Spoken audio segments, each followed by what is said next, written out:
on the computer button, the one that is at the bottom? Yeah. But it's not coming up. It did come up for a second though, didn't it? It should come up now.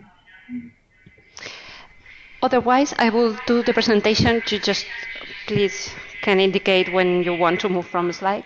Okay? Okay. So if we start now, you'll see a poster about learning assistance on the first slide.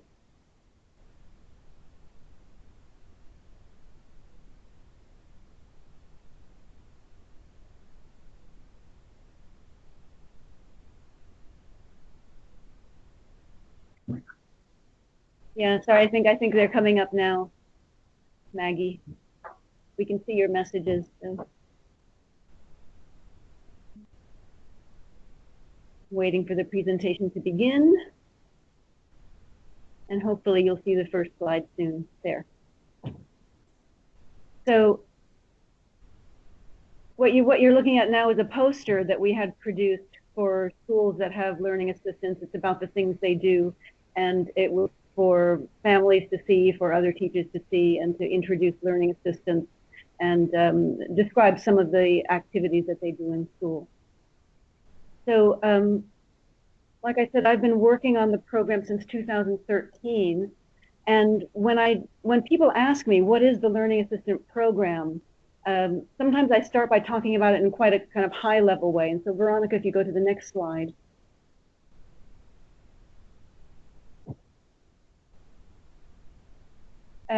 So sometimes what I say is, at a very high level, the Learning Assistant Program is a gender equity solution to some very big, persistent educational problems across the world, which are teacher shortages, oversized classrooms, and low participation and retention of children.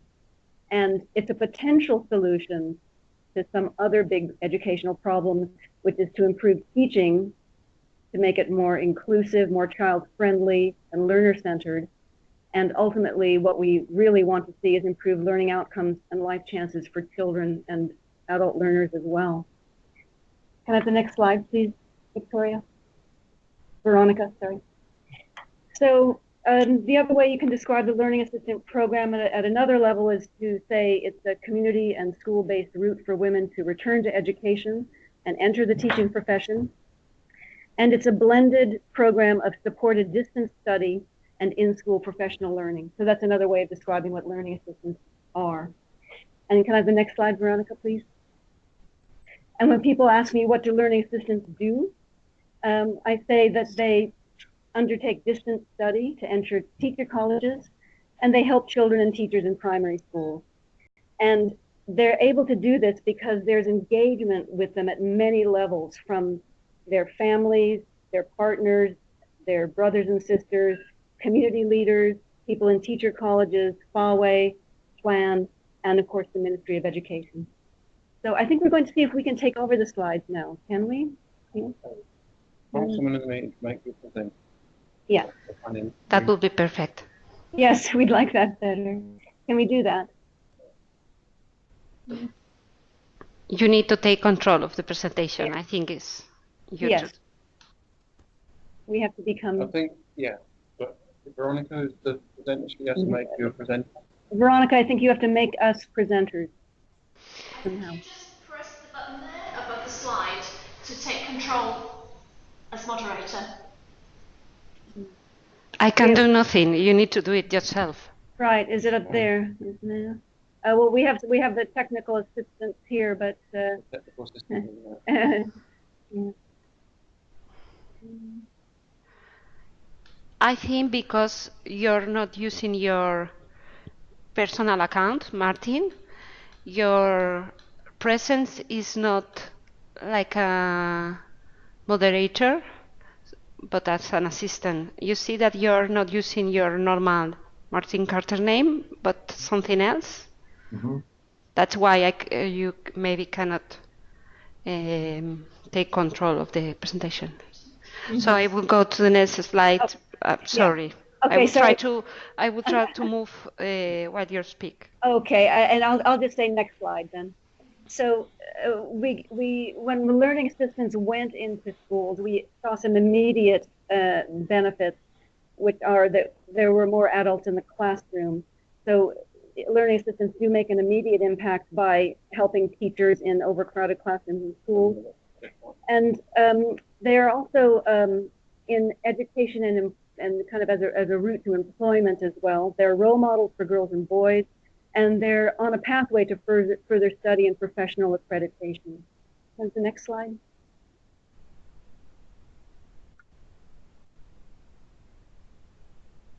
And I think most of us know in lots of countries in the global north, is that us? Oh, sorry.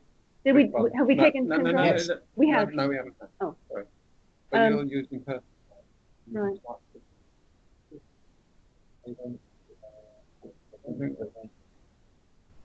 Well, I can't put it in the blank. Okay. Thank you. Sorry. So if you go into classrooms in the US, the UK, and other countries in Europe, it's very usual to see a teaching assistant working with the teacher. So this role is very familiar in the global north. And there are also distinctive training pathways for teaching assistants in developed countries. You can become a higher level teaching assistant, a special needs teaching assistant. And some teaching assistants go on to become teachers, but others are quite happy in their paraprofessional role. But this role is really not well known in the global south. And so the learning assistant program is really innovative in Sierra Leone and in sub-Saharan Africa as a paraprofessional school-based route into the education sector. Next slide, please. Just for a bit of history, the learning assistant program in Sierra Leone is based on the learning assistant program in Malawi that was designed by the Open University in 2010, and it was operationalized in Malawi by FAWE in Malawi, FAWEMA. It was funded by the Scottish government initially and then later by DFID. And the Malawi scholars, as they were called, worked as learning assistants in primary schools, and they studied distance study to pass basic school leaving certificate subjects, the MSCE, to enter teacher colleges. And what happened in Malawi is that teacher colleges then made a big upgrade to their entry requirements. And our learning assistants in Malawi couldn't meet these requirements with basic school certificate subjects. And the colleges also stopped offering distance modes. So the learning we applied to that in Sierra Leone for learning assistants was to work really closely with the teacher colleges that offer distance modes and really stay involved with them and to make them feel like the learning assistants are their students. We also promote cross-national university links. So the Open University has links with these teacher colleges in Sierra Leone, which is professional development for them. And we also work very hard to ensure the academic content maps onto what is required in Sierra Leone. Can I have the next slide, please, Veronica? So on our last visit to Sierra Leone, we observed learning assistants in the classroom. These learning assistants are now in teacher college studying distance mode. So they're actually known as student teachers now. And we know that across sub-Saharan Africa, there's a very dominant method of teaching, which is you stand at the board, you lecture at the students, and have the children repeat something back to you. They memorize it, repeat it back to you. Now there are global agendas for educational quality, and that means that we are really trying to change the nature of teaching to make it more interactive, more learner-centered, and more dialogic. And when we went to observe learning assistants earlier this year, we were asking, is their teaching shifting at all in line with these global agendas for learner-friendly education? And we did see some small shifts in practice, which you can see on the next slide.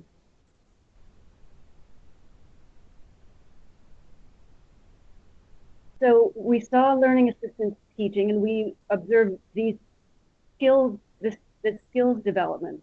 We saw good preparation and lesson planning. We saw that they had good subject knowledge, which teachers should have. It was really important that they were maximizing their teaching time. They would start the lesson on time and continue it even when some children were late. And they really made good use of all of the lesson time. Lessons had a good pace. There was variety in the lesson. They had some group competitions, singing, a bit of energizing, as well as lecturing. They were calling on lots of children girls and boys, not just one or two. They were using local languages to explain, to rephrase and recast. They were working very professionally with other teachers in the school, and sometimes sharing a classroom with another teacher. Sometimes two classes were split in one big room, and they were sharing the space with another teacher. And they had very calm, professional, and kind classroom control. And we were very impressed with our observations. We passed these observations on to the teacher colleges and said, look how well your students are doing. Can I have the next slide, please? We also heard some stereotypes that learning assistants are like mothers in the classroom, that women are much better at looking after children than men are.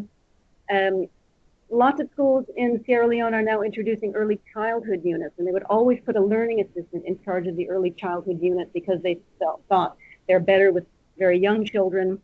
And the fact that schools are setting up nurseries and early childhood units is also an indicator of the focus on quality education for the youngest children. So we were interested to see these stereotypes in action. We said, well, men can do these things too, but they really felt the learning assistants were adding value to the school by being kinder to children. They were seen as being more approachable by the children. And can I have the next slide again? And we do see that learning assistants are making a difference. We can see that, according to head teacher interviews, that there's reduced corporal punishment in schools. We can see from head teacher data in schools where there are learning assistants that enrollment is going up. And we also could observe, and also reported by head teachers, that families are sending their underage children to school with their siblings because they have confidence in the school that has a learning assistant. There's more community confidence in schools where there are female teachers. And this is a quote from a community leader in Blama who said, "I've wept when I've seen what some male teachers have done to girl pupils." He said families send their children to school where there's a female teacher because they're more confident their children will be safer there. So we do see learning assistants making a difference in that way. Can I have the next slide, please? So we've identified these factors as contributing to the sustainability of the learning assistant program in Sierra Leone. It's a program that has participants at many different levels, and that really increases its sustainability. There was a community selection process where the communities selected women to become learning assistants, so they were invested in these young women staying in the program. There's lots of support for the work element and for the study program. There's academic support from mentors and tutors. The learning assistants have a peer network in their community. They get community recognition and status from becoming educators, and Martin's going to talk more about that. We also heard learning assistants talk about the intrinsic value of study. One learning assistant said to me, "Now I know I can learn anything. I can learn anything, I can do anything." They have meaningful work in the school, and they're not doing it for the money because learning assistants only get a small bursary. So they're doing it because it's meaningful. And they're supported by lots of people around them, from their families to the community. And in the next slide, I'm going to talk about the change process that we hope to see, that we're seeing part of. We see this as the long-term change process. We put women into teaching. Women in schools make changes in school culture. Families have more confidence in schools where there are female teachers. We begin to see some small improvements to teaching. And what we want to see are better outcomes for children. And can I have the next slide? So when we look at the learning assistant program, we look at target, impact, markers consistent with long-term benefits, and learning outcomes. So our target was to put more women in education and more women educators. And we met those targets because we have about just under 500 women on this program. We can see they've had an impact in terms of personal confidence, their sense of status, their recognition in the community. They are a cohort of paraprofessional learners. There's a female presence in schools, more community confidence. We observe markers consistent with system change, which is increased school attendance, incremental but inconsistent improvements in the quality of teaching, learning assistants are taking community roles.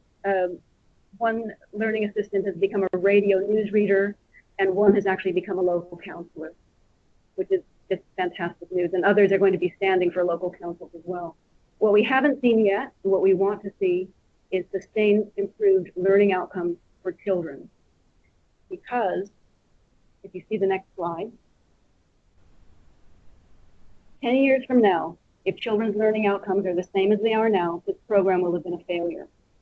And for learning outcomes to change, teaching really has to change.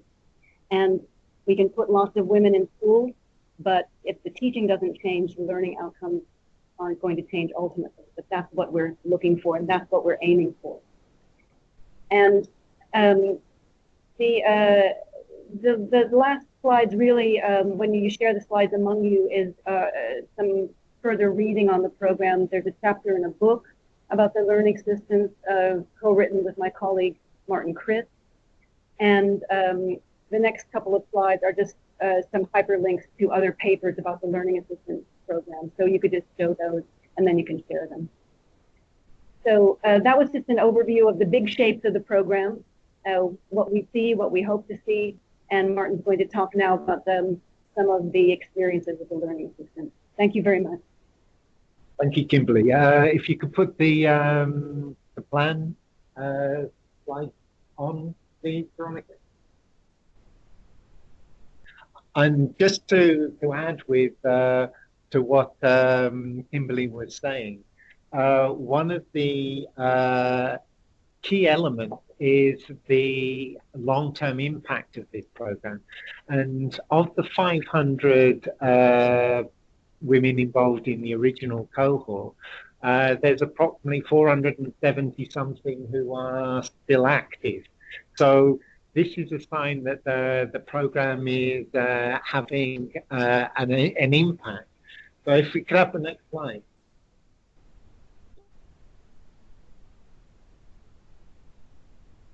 So one of the things, as Kimberly was saying, is that there's a really low level of female teachers in the workforce in Sierra Leone, and it's 16% at primary level, and in rural areas it's even it's lower. That's at a national level. So there's a low number of female head teachers, female supervisors, and females in positions of responsibility and education authority. And so this creates issues as far as equality and the representation of gender in the education system. So within Sierra Leone as a whole, there are again a whole range of cultural values around girls' education. There's a set of assumptions about the appropriateness of having women as teachers. And there's certain expectations about how women and girls should be encompassed into the education system in terms of their opportunities. So one of the issues that we've seen is that women are able to address some of the inequalities and some of the issues, particularly around violence and gender equality, just by their presence in schools.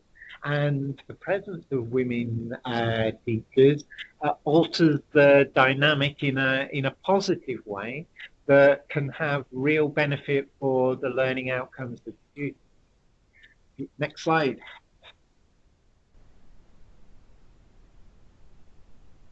So this is just an overview of our current cohort. So we're in, the learning assistants are involved in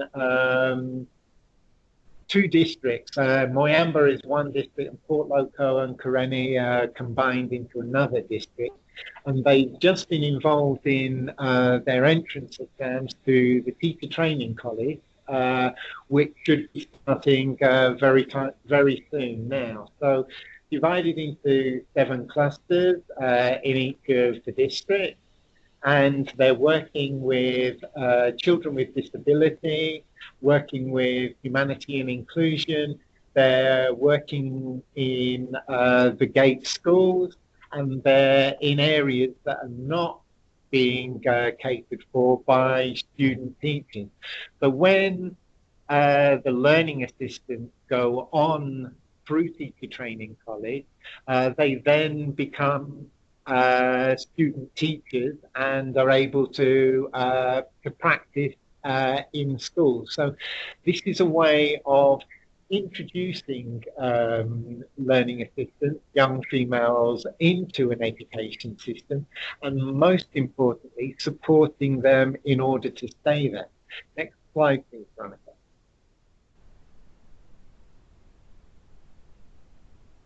So these are just the areas geographically. So you can see that they're clustered around the east of the country. And this year we've got a total of 250 women who have entered the cohort. Next slide, please. So just something briefly about recruitment. So we work very closely with the Ministry of Education, the Councillors for Education, the local paramount chief and civil society members in order to attract and to spread the message about this education development opportunity. So that was extended through radio programs, and there were meetings held at each district level in order to be able to spread the word. So one of the essential elements of the program is that there's community engagement and involvement at all levels. So there was a pre-test involving literacy and numeracy, which was released only at the last minute in order to stop leaking.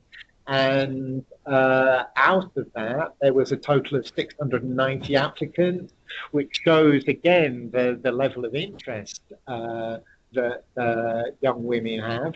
And out of those, 250 were accepted onto the program. Next slide, please. So these are just some pictures of Sierra Leone schools. So as you might expect, schools are relatively under-resourced. There's relatively large class sizes, particularly at primary level in classes 1 and 2. And then as students progress through school, then the dropout rate rise, and particularly for girls, where there's higher rates of absenteeism and dropout because of the number of duties that girls need to do outside of school, and also the issues of early marriage and teenage pregnancy. Next slide.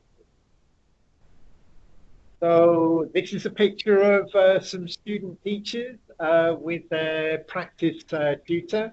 And again, it's important that there's this integration of the women at a community level, so that they are part of a holistic approach towards community development.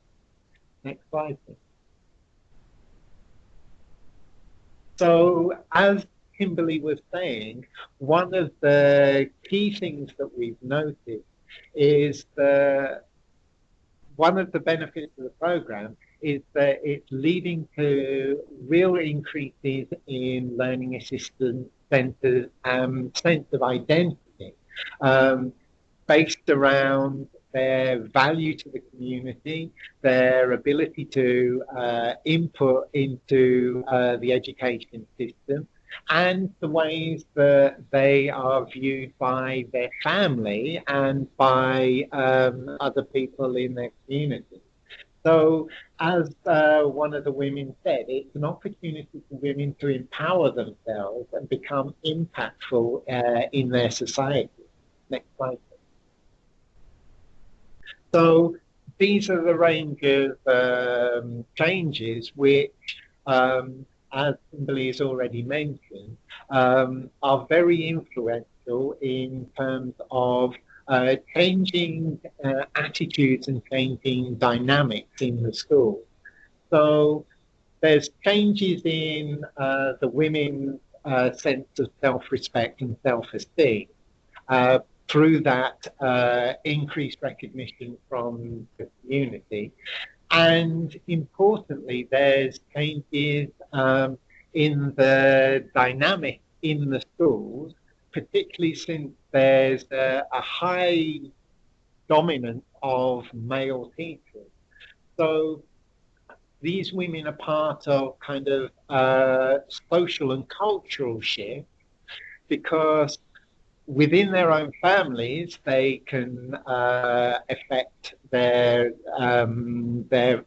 cultural beliefs about the role of women in education.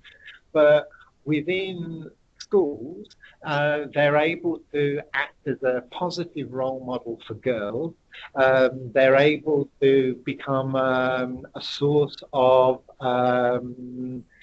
confidence, that they become a confidant in many cases for women, and they act as a role model in terms of the expectations on women as far as education is concerned. So again, this has led to changes in beliefs and values about women's roles. And some of the evidence that's come out is that there's changing attitude towards gender-based violence in schools. There's changes in cultural values in terms of that education should be a priority, and things like marriage a secondary consideration. Now, again, those sorts of things cause certain elements of resistance, and one of the processes of this initiative is to begin to change that dynamic in a more positive way. Next slide. So the ways that women feel more powerful and engaged are through not only their teaching practice, but in terms of the way that they're able to address issues of school-based violence. They're able to influence issues of confidence and trust. And as Kimberly already mentioned, there's greater levels of attendance and retention because the girls feel more confident in having a female role model in school, somebody that they can talk to and relate to, and also because parents feel more confident in sending their students, their children, to a school that has women teachers. Next slide. Again, this is the evidence of the effectiveness of the program in terms of engagement at a classroom level. So the changes that are being affected are in terms of teaching practice and in terms of cultural and social values. Next slide. So here are some quotes, some evidence from the LA's, the learning assistants themselves. So again, these are talking about commanding greater respect and finding a sense of worth and value in the work that they do. We've got examples of women who are saying that previously in their families, their fathers didn't consider them to be important. But now that they've taken on these new roles, then they're being shown the value and the respect that they feel is important. The other one on a personal level is how the women see themselves recognized by the community in terms of being called auntie by the students themselves, in terms of there being a close, almost familial relationship with female teachers. And the community recognizing them as a professional, as a teacher, and calling them that. Next slide. So these are some comments directly about the way that women's presence in schools actually affects the dynamic. So in schools that have been predominantly dominated by male teachers, women teachers are having an effect on school culture. There's evidence of women addressing specific issues of disability inclusion, for example, by being directly concerned with addressing the needs of disabled students. And when disabled students are absent, they've actually made a point of going and walking with those students to school in order to ensure that they attend. So in terms of trust, confidence, and accessibility, female teachers are being seen as much more accessible, and the students are seen as being more confident and relaxed. Next slide. So this also has an effect in terms of how women see their life trajectories, how they see their ongoing professional development. So where quite a few of the young women had been involved in things like petty trading, they'd not been involved in professional development. They had been involved in, some of them, in dropping out of school themselves. They had not been involved in businesses. These are ways of them creating new life opportunities and new professional opportunities for themselves, and being able to transfer that sense of optimism, that sense of opportunity, particularly to the girls and children with disabilities in their classes. Next slide. So there are some challenges. One of the key ones is family pressures and values, based around deep-seated and deep-rooted perceptions about the importance of women's education. Some of the LAs themselves have said that their biggest sense of change has been with their husbands, their partners, and their families, because one of the comments was sometimes a husband only wants a wife.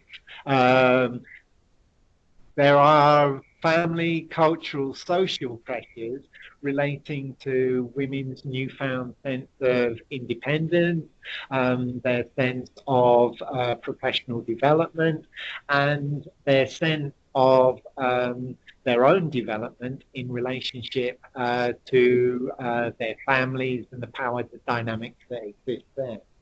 So financial status is obviously a very important thing, and being able to support themselves is an important element of the the learning assistance process. And as Kimberly was mentioning, this is a slow process. We started with this in Sierra Leone back in 2013, and there were delays with the original cohorts because of the Ebola outbreak, and now we are into the third cohort. What we said before was that there's high retention rate in terms of the majority of women who began with those first cohorts are still with the program. But what we're working on is making fundamental changes in values and beliefs and working towards having a direct impact on student learning outcomes. Next slide.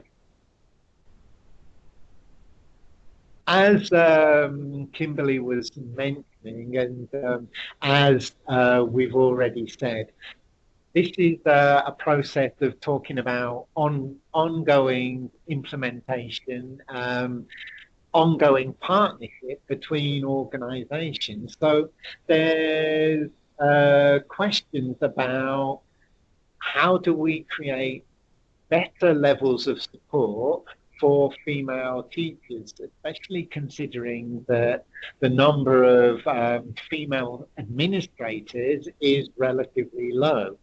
Can we build support systems that create better support structures for women in light of the fact that women educators, women administrators understand the different pressures that are on female members of staff? Then there's the questions of how family members can be engaged in changing the attitudes and needs of learning assistants as they progress, and how we can work to address some of these negative social attitudes around female education.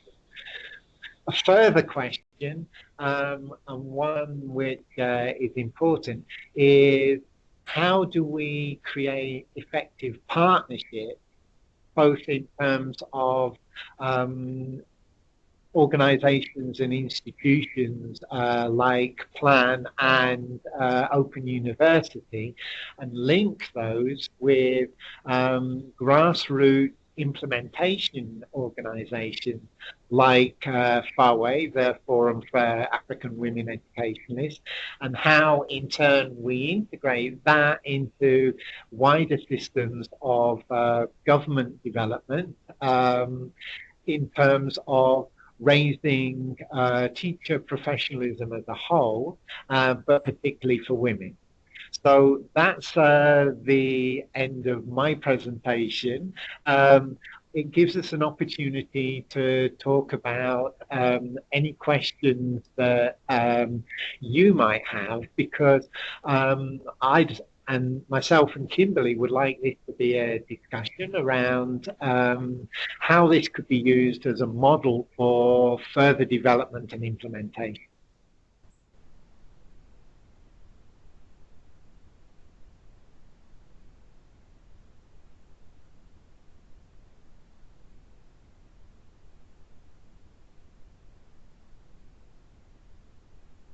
Can you hear us?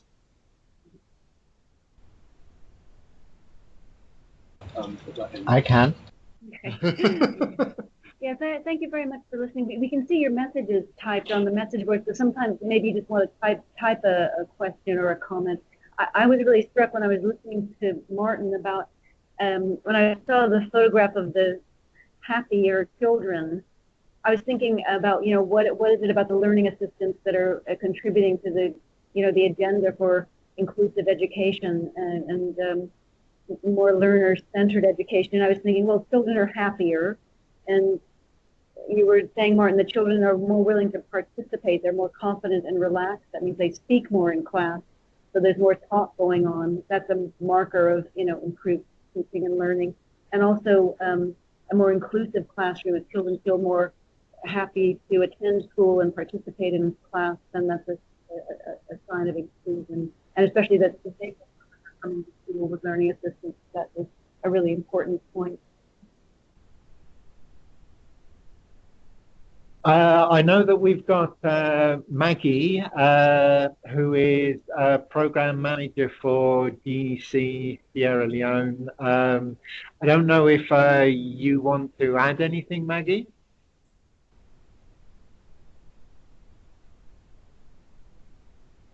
Hi, Martin. It's Maggie and Paula here. So we're in Sierra Leone. I help to program manage the project from the UK side, and Paula manages the project from the Sierra Leone side.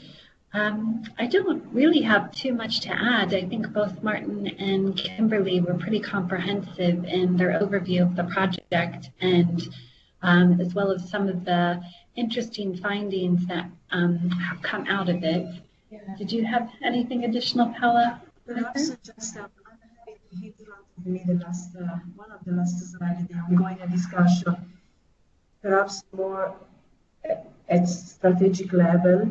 One of the points I would say is to keep the discussion with the government and the Ministry of Education and Teaching Service Commission to assess a way, to assess possibility to scale up the program, and particularly having assistant in the classroom.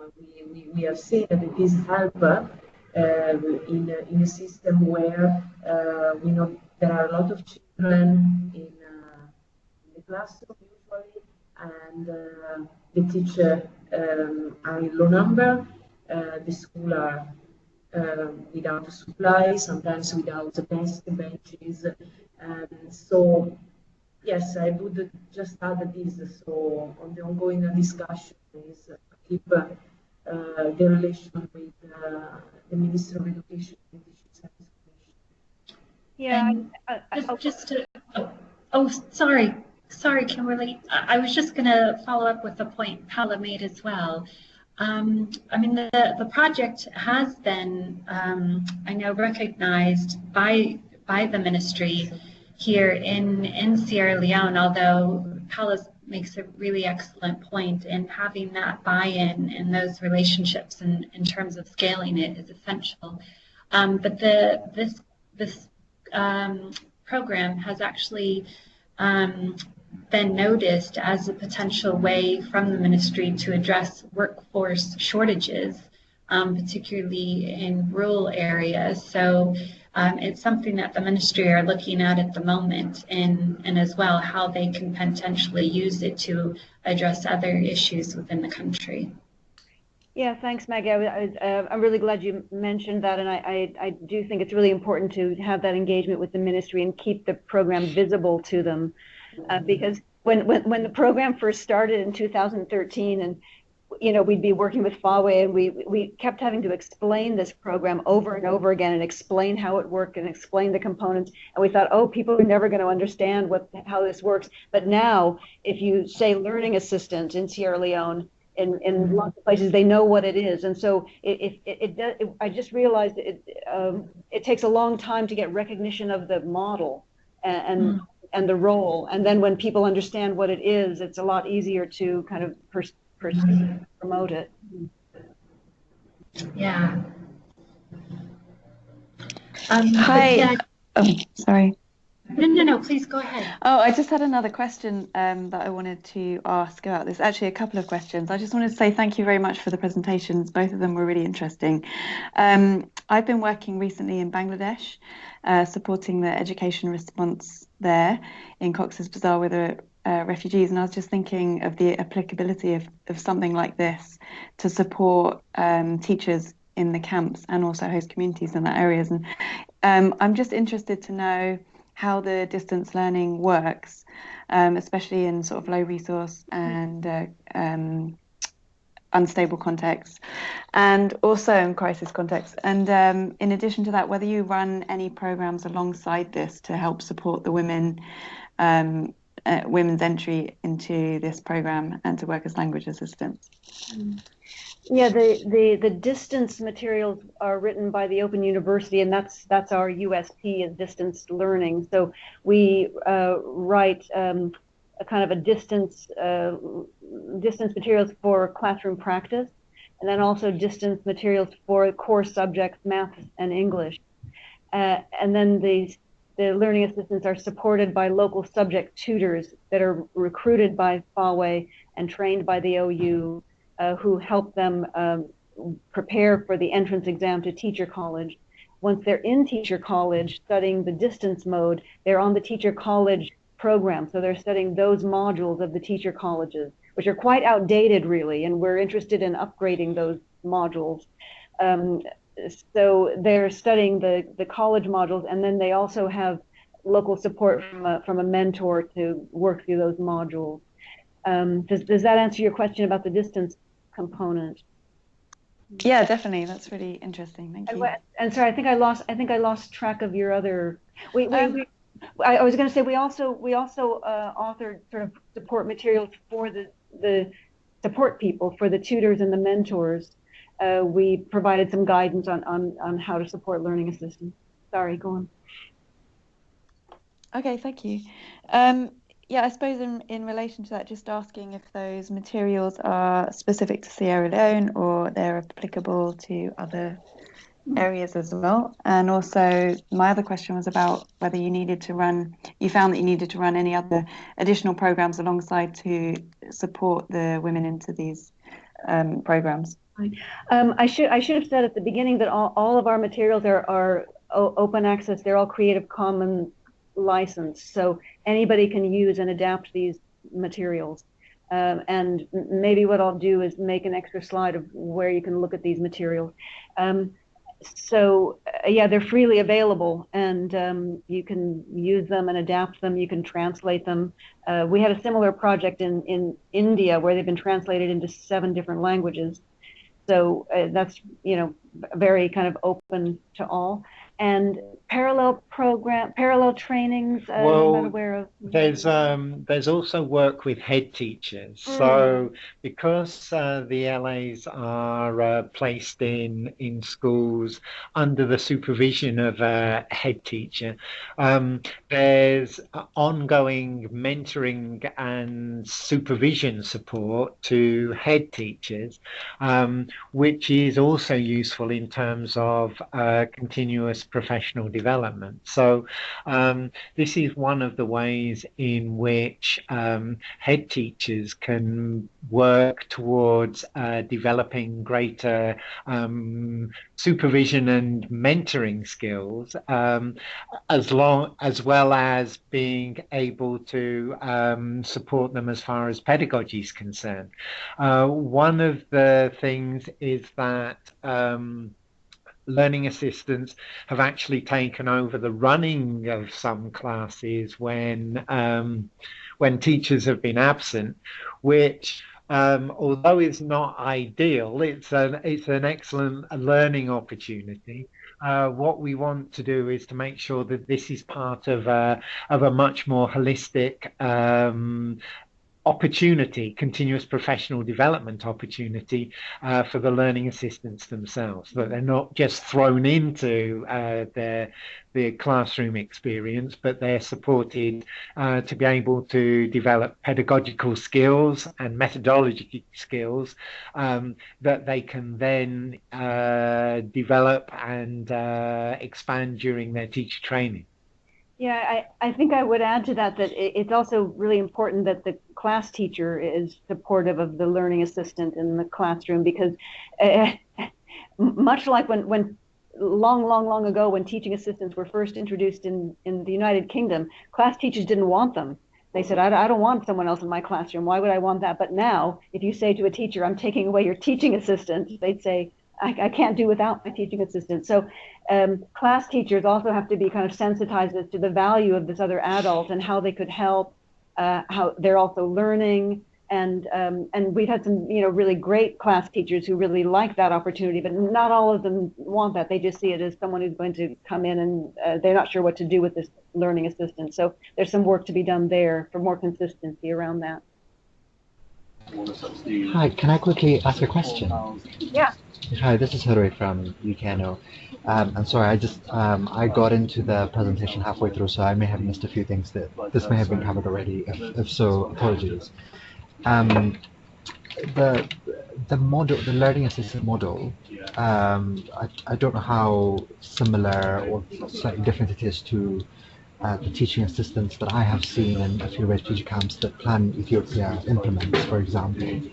And it's absolutely fantastic. It has all sorts of benefits, but there's always been at the back of my mind a worry that there might be unintended consequences around gender dynamics, in the sense that could children look at the learning assistants or the teaching assistants and say, oh, okay, women become teaching assistants, but men become full qualified teachers? And could there be like a hierarchy created in people's minds, in children's minds, in a context where we don't really get a lot of female teachers?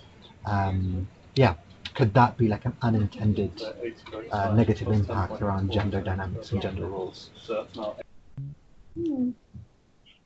Yeah, that's a really interesting question. Certainly if you look at other countries around the world, there are, teaching assistants in classrooms are almost all females. So it's not a role that a man takes up necessarily. But in Sierra Leone, my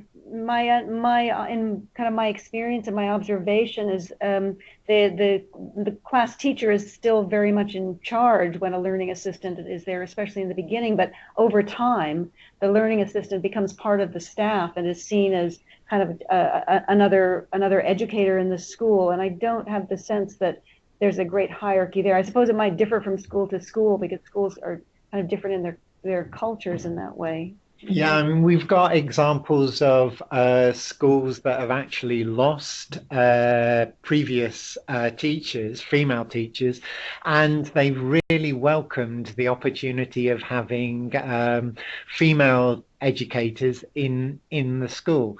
As we've already been saying, the very presence of female educators alters the dynamic in a more positive way. The women themselves are saying that the community and the students call them teacher. There's greater levels of respect, that they see them as educators first and foremost, and the kind of positive impact in terms of the more equitable gender dynamics means that they are more acceptable, they're more impactful in terms of presenting positive role models for girls and for all students. So they have an impact on both community perceptions and student perceptions and school level perceptions of women as educators. Yeah, I see from the comments you have other questions about the major factor that played the role in recruitment and also about blended learning. We would offer online learning. Connectivity in Sierra Leone is very poor.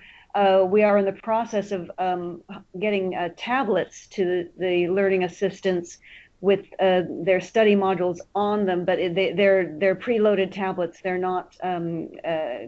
I mean, if they're in a Wi-Fi zone, they could have Wi-Fi, but we'd be up for online learning if the connectivity was there. And what was the major factor that played the role in getting more women on board? Well, I think Martin could talk more about the recruitment process, but Fawe did quite a bit of sensitization and kind of promotion of the program in different districts. And I think women just saw it as an opportunity to do something, to get back in education, to do some meaningful work, even though it's not paid initially. And it was the offer of doing something active with your life was very appreciated, I think, and there was a lot of interest, and we only had so many places, so we could have recruited a lot more if we had the places. Yeah, I know there was 690 applicants and 250 accepted in this cohort. So there was a sensitization process that involved community leaders, paramount chiefs, radio broadcasts, a whole process of sensitization and explanation around the role and the responsibilities. And as we were saying, there was a high level of interest because this was seen by women as being an opportunity to gain access to a profession that where previously they might have been denied. As we were already noting, there's a proportion of the learning assistants who were dropouts from schools themselves, who didn't finish school. So this increased opportunity to make a contribution to the community and to improve their own lives was a considerable opportunity for them. Yeah, I see, Rachel, you've asked it that it's a route to fully qualified teacher status. And Helen answered, yes, that's right. So they're learning assistants, then they pass the exam to enter the teacher colleges. They study at the teacher colleges distance mode while they continue to work in their schools, and then they pass the national teacher exam to become a qualified teacher. I think it's called the NCTVA exam, and they hopefully pass that. They're not paid as student teachers; they get a bursary. And so they're continuing to do it, but for very, very little money, just for a small bursary for transportation and some materials. And yeah, I don't know what the bursary is, but it's not very much. So they're continuing to do it because they see the opportunity. So the question about getting onto the payroll, maybe Paola and Maggie can talk a little bit more about this. But this is one key issue because there was certain restrictions through the Ministry of Education on getting qualified teacher status and getting onto the payroll. This is one avenue to provide women with greater opportunity. So by getting more women into teacher training college and getting more women involved in active pedagogy, by definition, we're making the accessibility to the payroll slightly easier. Still difficult, but it's slightly easier. Maybe you could add something, Paola or Maggie. Thanks, Martin. I think trying to get the student teachers, once they become qualified teachers, onto the Ministry of Education payroll and into the workforce is currently in process. So I believe OU and Paola here and FAWE have had discussions with the Teacher Services Commission to begin that process of how we could look at, from the teachers graduating, going straight into the workforce. So I don't think, unfortunately, anything has been finalized as of yet, but it's in process. So it's definitely something we want to try and support. Does that help? Yeah, thank you. Yeah, we know that the OU and Paola and FAWE had the meeting with the Teaching Service Commission to, raise the profile of the student teachers and make the Teaching Service Commission aware of them. So that was a really valuable meeting to have.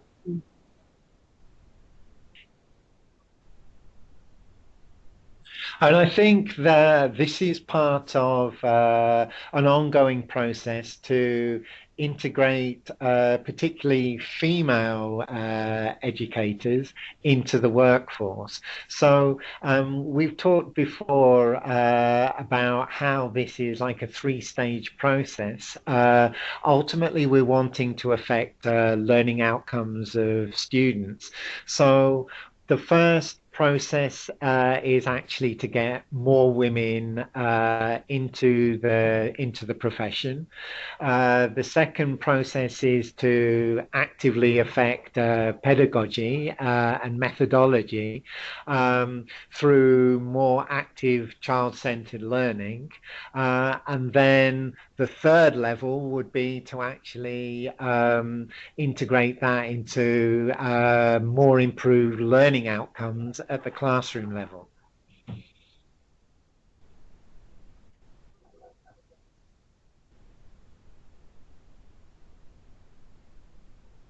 see Helen is typing a message.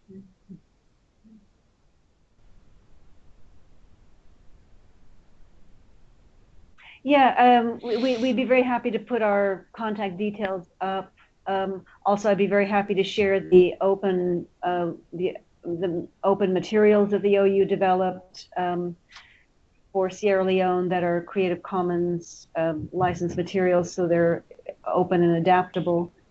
So yeah, we could add a slide to this one with that information and send it around.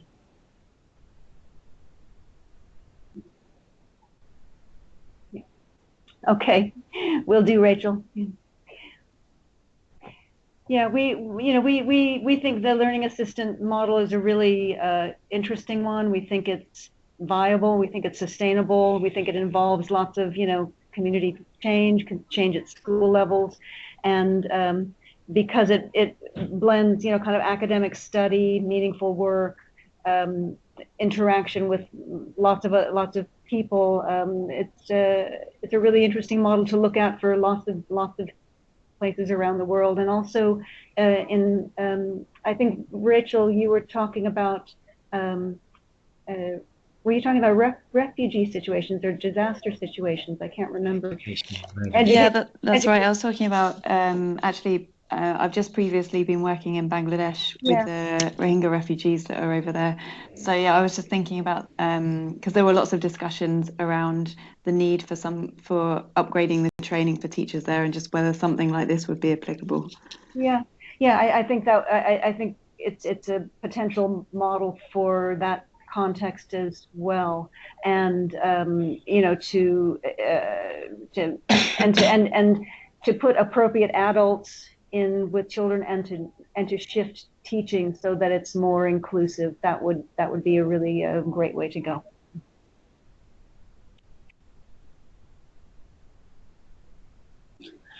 Veronica, you got a questions about gender?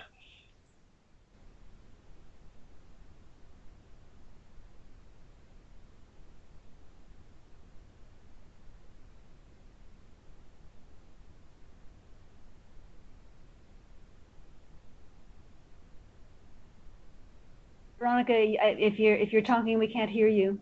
Or maybe you want to open your mic or type your questions. You can hear me? I hear. Well, we hear you now. Yes. Ah, okay. I was double muted. Right. So, few questions. More when you approached this gender intervention, have you considered what we say here in Spain, the three-role interaction, meaning when you give a woman that has already family churches and a job, how can you support? How are you supporting the fact that you're maybe surcharging a woman? So how is the project dealing with them to help them have less or a different role in their families and the other roles that they support? Yeah, that's really interesting because one of the women I talked to when I was there in February, she said she was kind of saying this proudly. She said, "Oh, I used to cook all the time at home. Now I don't have time to cook because I'm busy. I'm in school and I have these things to do." And she was and so I suppose it's not something that we've particularly kind of talked about with them, but just as a practical matter, they can't do everything they used to do. Other women have said they've recruited in other women to help them. A young woman would say, "Oh, my mother comes and helps me. My grandmother comes and helps me. My sister comes and helps me because when I have to go to school, they come and they might do some cooking or some cleaning." So there is a discussion about who's doing the work. And a recognition that when the learning assistant's in school, she doesn't have time to do it all. Yeah, I'm sending just a little bit of text that is in Spanish and it's not really readable for you, but it's a question that has been really well researched here in Spain. How the development projects that have that kind of component of giving jobs to women need to consider that actively. So it's a suggestion that it's great that they have deal with that by their own, but there's a consistent risk of mm, of losing this opportunity to tackle other gender issues that affect them and to perpetuate some of the gender charges, as you just mentioned. They transfer their duties to their mothers or some female relatives. So it's a good learned lesson to tackle this issue really as a part of the intervention and to acknowledge that this will happen and help them to realize that it's not something that it's private and it's happening in their homes. It's something that makes part of the process, so they can feel supported and share the sorority and stuff. Yeah, no, I really understand what you're saying, and I agree with you. I think that's really important. I did see, and I have seen kind of over time when I visit learning assistants, and I see sometimes their husbands looking after the children. So I think maybe there might be a bit more kind of father childcare going on, but it's not something we've actually gone into that much. I don't know if No, I mean, one of the interesting things from the Open University report on this was they mapped out the support systems for women, for the learning assistants, and they included a whole range of people. Those immediate to them, I think one of the things that we mentioned before, that this has led to male attitudinal change in terms of fathers having greater respect for their daughters in terms of becoming a professional and productive member of society, in terms of husbands and partners recognizing the needs of their wives and partners, and in terms of community recognition of the women themselves. So in the actual mapping of these support systems, there was actually about 15 people who were involved on a number of different levels. So yeah, obviously that level of support is important, and I think, like you say, it's tending to take place on a community, individual level.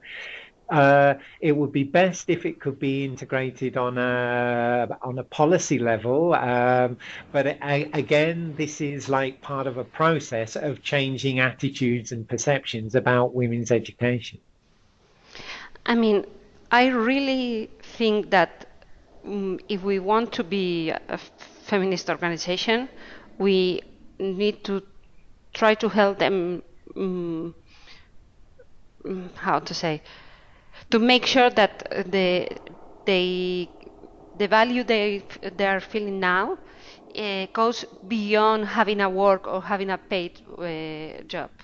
And I'm especially considering those that may fail and may not complete the the online courses or anything, that they don't have any kind of retaliation or emotional I don't know how to explain this, but that we need to make sure that we are not only linking value to having a paid job. Yeah, I really understand. I really see what you're saying, and I agree with you. Yeah. I'd like to welcome my colleague Lori Gayastegui from the Open University. Lori was very involved in the Malawi project for learning assistance and might have something to add about that. But Lori's asking about the effect on men in the communities, because in Malawi, some men were feeling a bit jealous and saying, what about opportunities for us? And yes, I have heard that sometimes head teachers will say, oh, you should have the learning assistance should be open to men and women, because we have lots of young men in the community who aren't in employment, who aren't in education, and they should have that opportunity as well. And yes, if we had resources, it would be great to include everybody. But sometimes I have heard anecdotally some feelings about that. You know, what about young men who are in the same situation as these young women? Why are you giving the opportunity to the women? Lori, did you want to say anything more about that, or type in anything?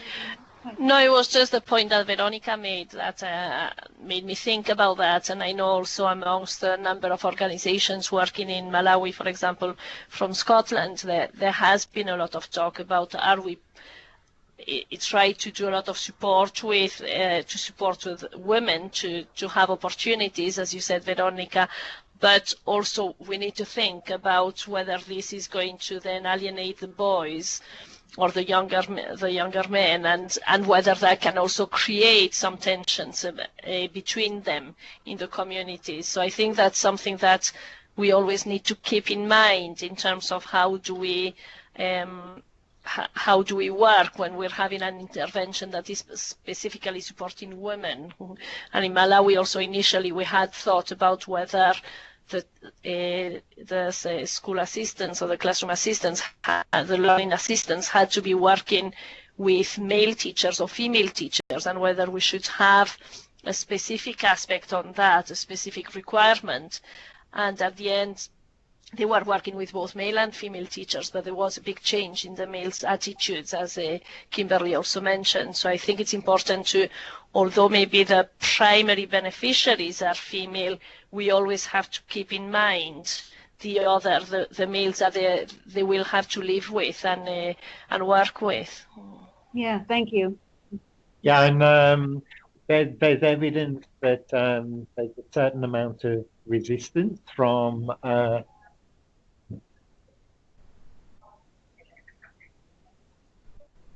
there's a certain amount of resistance from male teachers in schools with the introduction of more female teachers. And as has already been said, I think that needs to be borne in mind in terms of the dynamic. In a positive note, it can be seen as a positive in terms of raising that question of the importance of female education, and in terms of beginning that dialogue in what have been often very male-dominated spaces.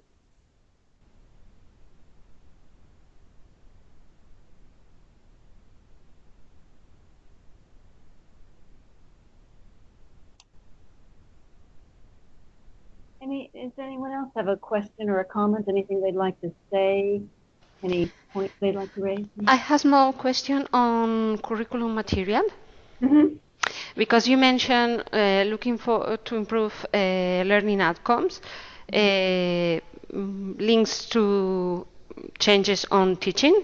Mm-hmm. But what about curriculum material? Have had you any input about this presence of learning assistants starting to affect or pointing to some potential curriculum changes?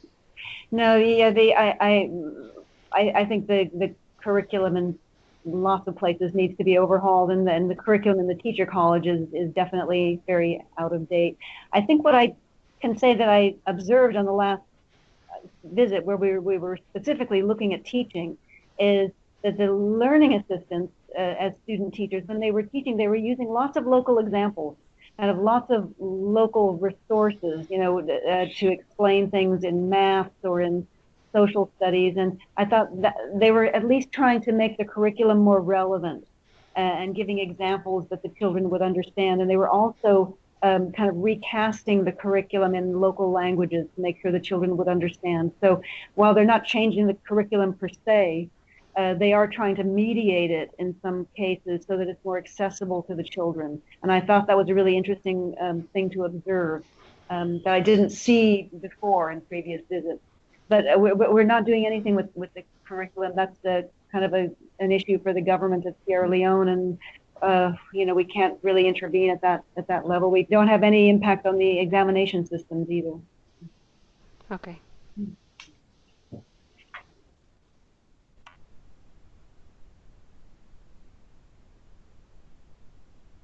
Are there any other questions or comments?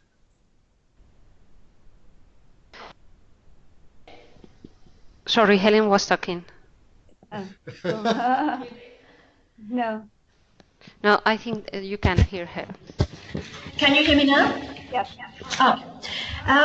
It was just a question when you said that 619 had applied and 250 were accepted. I assume that that number is limited because of the amount of support that could feasibly be given, and also the numbers in teacher training colleges. But I was just wondering if you've got any immediate plans to have other cohorts in other regions, because I know it's more than 3 regions where the project is operating. Yeah, we know from Faway that lots of regions would like to have learning assistants. Wherever Faway goes, people say, well, head teachers say, can we have a learning assistant? And local district officials say, can we have the learning assistant? So there's a lot of recognition now of the program and a lot of desire to have it. But I think it's a question of logistical support, really. Yeah. And finding, head teachers willing to support learning assistants and local people to support them. Yeah. And I don't know if we mentioned, when we put learning assistants into school, we put them a minimum of 3 to a school, so they're not isolated in the school. We thought that was important to start out. So if you go into a large rural school, you'll find 3 to 5 learning assistants. So there's not just one of them trying to fend for herself. Go on. Yeah, it's just in terms of being able to provide ongoing support, that this is part of a capacity building process, not only with the learning assistants themselves, but with the Ministry of Education and with Farway as partners. One of the things that I mentioned is how this can operate as an effective partnership at a larger scale, at a larger level. This has been a very useful experience, and I think we've learned a lot from Open University's experience in Malawi, which actually informed the way that the Sierra Leone program was designed. So I think at this stage we're looking at quality rather than quantity, and being able to learn from the experiences that we're having, and then being able to build them up.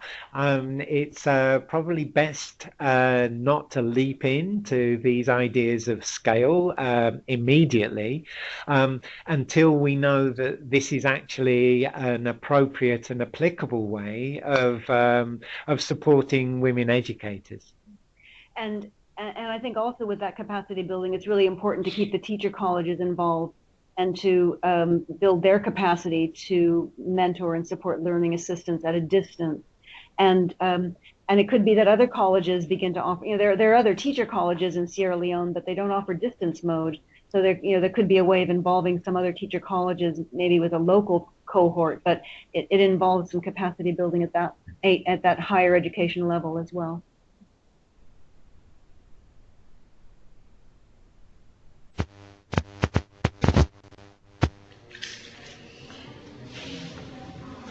Thank you for that. I can see, Maggie was writing something there. We're coming near to the end of the time, so I was just wondering if anybody had any last questions or comments.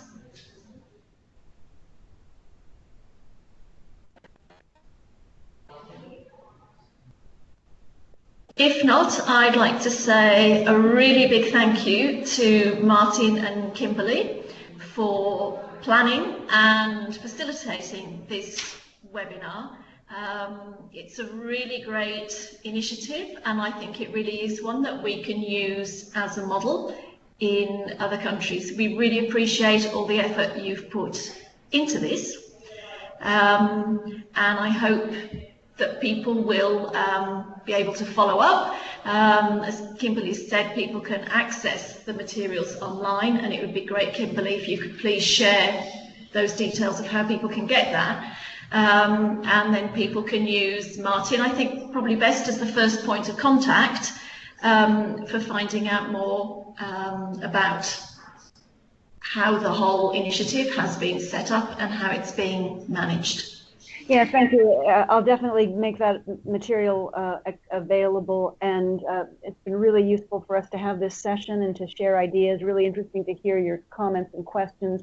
I'm really glad that Lori could join us and everybody, and we apologize for the technical problems at the beginning. Thank you very much. I've really enjoyed it. Yeah, thank you, everybody. Thanks very much to everybody. Bye. Bye. Bye.